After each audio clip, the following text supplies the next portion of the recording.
Información independiente. Opinión independiente.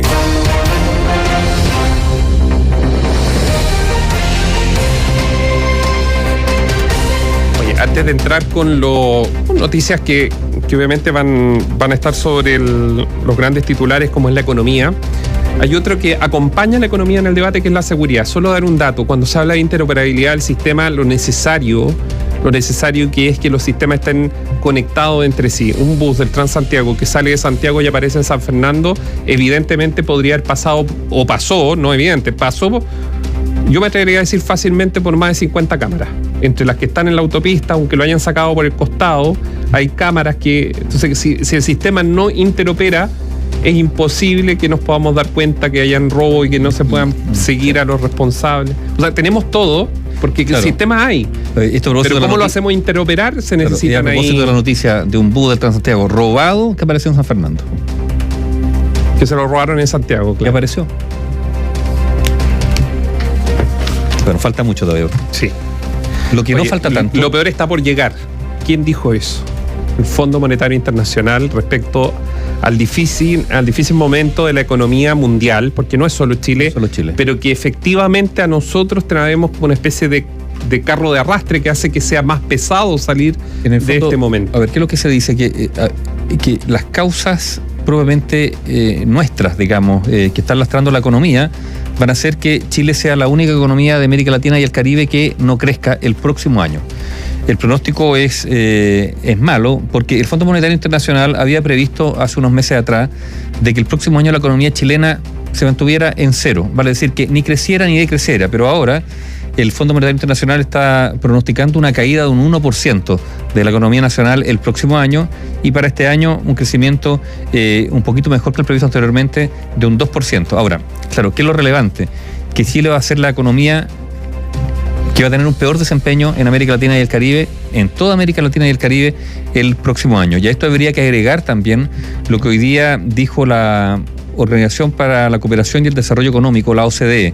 No todos los países están en la OCDE, son una cuarentena de países, pero de todos esos países que están en la OCDE, de acuerdo a los indicadores entregados hoy día por ese organismo, hace que sea la economía más ralentizada de acuerdo a esos indicadores. Cayó 73 centésimas, por lo tanto el conjunto de los países de la OCDE, sus expectativas económicas bajan 20 centésimas, Chile cae 73 centésimas y por lo tanto es el país que también está teniendo una perspectiva de peor desempeño económico el próximo año. Tanto lo dice la OCDE respecto solo a los países de la OCDE, pero también lo dice el Fondo Monetario Internacional en relación a todos los países de América Latina y el Caribe. Ahora, uno podrá decir, bueno, ¿qué importa? Bueno, importa mucho porque esto se traduce en las condiciones de vida de la gente. Y por eso también este es un tema de preocupación para el gobierno, sea cual sea el gobierno que esté. Le toca a este, digamos. ¿En qué sentido? Que más allá de los balances que podrá hacer al fin de su desempeño, de su periodo de 4 años, se va a encontrar ante urgencias, y cuando decimos urgencias estamos hablando de demanda o exigencias inmediata por parte de la población, que van a haber restringido, no hablemos del crédito, no, la capacidad de consumo. Con un aumento de la inflación va a seguir siendo alta, se aspira a que se reduzca de los 2 dígitos el próximo año, pero eso está por verse, pero por lo tanto va a seguir el incremento de los precios, va a seguir por lo tanto la reducción de la capacidad de compra, y esto en un contexto de escasa inversión, de pérdida de empleos, de reducción también de la capacidad de compra de los chilenos por la inflación y por la menor cantidad, y un desempeño de la economía, digamos, más frágil, y por lo tanto va a repercutir en todo ámbito. Y yo creo que va a tener algo que, no quiero ser pájaro maragüero, pero podría significar un cambio en la cultura de cómo nos enfrentamos a estas situaciones, que es la informalidad, que ya viene avanzando con números importantes, lo han dicho los ministros de Hacienda en el último tiempo. Yo creo que el diagnóstico está, falta ahora ponerse manos a la obra por parte de mismo quienes diagnostican esto, porque también lo ha dicho el actual ministro de Hacienda, y que es la informalidad, porque todo esto va a llevar a que personas que pierden sus trabajos, que son oficiosas, que efectivamente trabajan, se instalen con sus pymes, que se instalen con otras cosas, pymes digo entre comillas, pero sin boleta, ocupando las redes que hoy día hay, que uno puede comprar desde pan, kuchen, que busquen un sobrevivir, chaleco, que busquen la sobrevivencia. El problema de eso es la informalidad. Y la informalidad se vuelve como una especie de colchón cultural para muchos. Un mal endémico. Que es un mal endémico y que después salir de eso, pregúntenle a Colombia, pregúntenle a los países como Ecuador, pregúntenle a Perú. Ahora, mira, aquí hay dos cosas. Y Argentina. Aquí, lo que pasa es que olvidamos la historia. Chile vivió crisis así, lo que pasa es que hace mucho, mucho tiempo. La crisis del 80... ¿Cómo se enfrentó, entre otras cosas, por parte de la dictadura? Con la creación de los planes de empleo mínimo, ¿cierto? El PEM y el POG. Planes de empleo mínimo, PEM. Planes para jefes de hogares, POG. Claro, pero ahí el desempleo estaba en el 20 y tantos %. Y fue, claro, en el fondo un subsidio contra un trabajo de mano de obra que significaba, no sé, limpiar sitio de areazo, ni más ni menos. Pero hoy día es muy difícil tener ese tipo de... No, hoy día es imposible. Porque la población en general, muchos desempleados son profesionales. No, es imposible, porque eso era un ingreso efectivo. Claro, no una época donde calles, por ejemplo, donde, a pavimentar, como no, Néstor, pasó con ese plan. Los ingresos eran otra cosa, los niveles de consumo eran otra cosa, donde las aspiraciones también eran otra cosa. Ahora, también había inflación alta. A ver, recordemos que a comienzos de los 90 la inflación en Chile estaba por sobre el 20%. Sí. Y eso costó muchísimo, digamos, llevarla a un rango de un dígito. Costó. Y nos acostumbramos también a eso. ¿Y qué significa acostumbrarse a eso? Bueno, que los precios no suban tanto y que en la medida en que los sueldos van subiendo, incluso esto podría generar una mayor capacidad adquisitiva. Bueno, eso se está perdiendo. Hoy día la inflación se está comiendo los sueldos. Es cosa de preguntarle a nuestros auditores qué pasa cuando van a la feria, a los supermercados a comprar, y efectivamente con lo que tenían antes, hoy día compran muchísimo menos.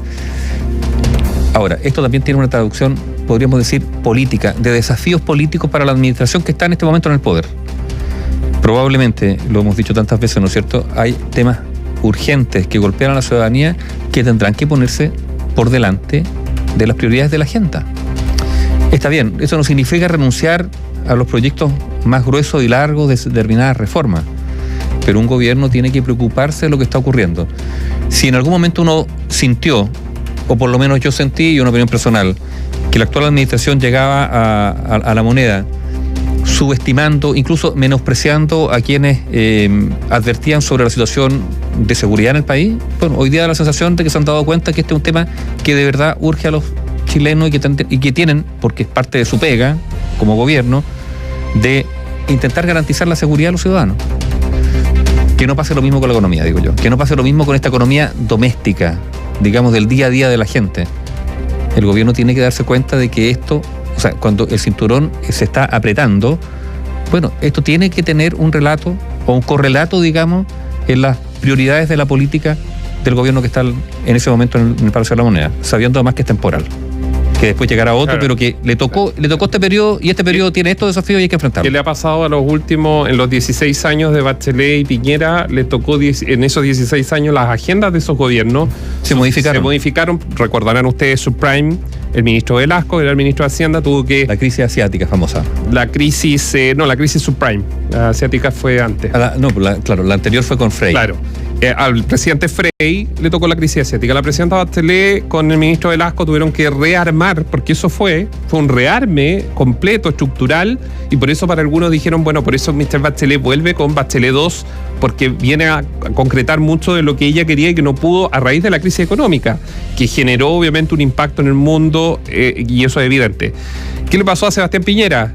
Tuvo que modificar todo su programa de gobierno por el terremoto del 27F, construir más de 600, o no recuerdo el número, más de 500.000 casas, edificios públicos, carreteras, porque claro, cada una de las administraciones tiene sus cometidos por los cuales la gente vota, pero también están las derivadas, los efectos, el delivery, el minuto, el hora a hora, que el Palacio de la Moneda tiene que escuchar. Seguridad pública. Bueno, ¿cuál es la agenda real del gobierno en materia de seguridad pública? Hasta ahora solo conocemos un relato similar a los gobiernos que hubo en los últimos 16 años, los estados de excepción y otros. La ministra Carolina Toá no la vemos que lidere, por ejemplo, el debate político sobre la creación del Ministerio de Seguridad Pública, que para algunos es un paso importante para poder estructurar bien el trabajo de la seguridad pública, el rol de los municipios con su seguridad comunal, el rol de las policías, mirar el Ministerio Público. O sea, hay harto que hacer respecto a esto. O sea, imagínense, estamos en el lejano oeste, que ahora en camionetas siguen a los trenes tienen que parar, los amarran, los dejan ahí botados y se roban el cobre. Claro, y son robos de millones y millones, ¿eh? Porque son organizaciones ya instaladas. Criminales ya, digamos, muy avesadas, con capacidad logística, operativa. Entonces, el desafío es distinto. A ver, cuando hablamos de desafío, sí, probablemente a esta administración le está tocando un desafío en relación a la delincuencia que va a ser distinto, enorme, sí.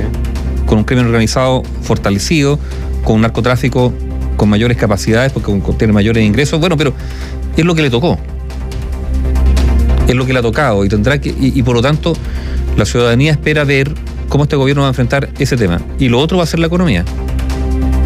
Son las dos preocupaciones que están no es que estén en la boca de la gente, están en la preocupación cotidiana de la gente. Ahora, hoy día efectivamente hubo algo de debate político, Néstor, en relación a la prórroga del estado de excepción, ¿no es cierto? Ya, sí. Y algo dijo la ministra del Interior.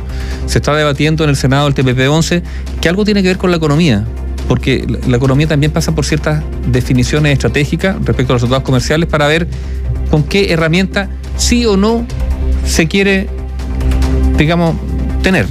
Hay algunos que están a favor, otros que están en contra, bueno, pero esto tiene que resolverse. Y después se verá, digamos, si el camino tomado es bueno o malo. Pero despejar el TPP-11 también sirve para despejar determinadas incertidumbres que han hecho que la inversión se reduzca. No hablemos del proceso constituyente, que ya es allá una incertidumbre mayor que se generó y se instaló en el país hace mucho tiempo y que todavía no se ha despejado. Pero hay otros aspectos que generan incertidumbre, y cuando hay incertidumbre hay menos inversión y por lo tanto hay menos capacidad de generación de empleo para los ciudadanos. Y uno se pregunta si en los 7 meses de la actual administración las incertidumbres se han ido despejando o se han ido manteniendo o aumentando. Yo no me atrevo a dar una respuesta. Lo que es malo, porque la respuesta debe ser clara, ¿no? ¿Ha disminuido la incertidumbre? Si uno lo mira en cuanto a cifras económicas respecto a cifras de inversión, da la sensación que no, que se ha mantenido. Y por lo tanto, si hacemos caso a esas cifras, ¿no es cierto?, que dicen, miremos la evolución de la inversión, miremos cuáles son las señales, digamos, no ha habido una reducción de la incertidumbre.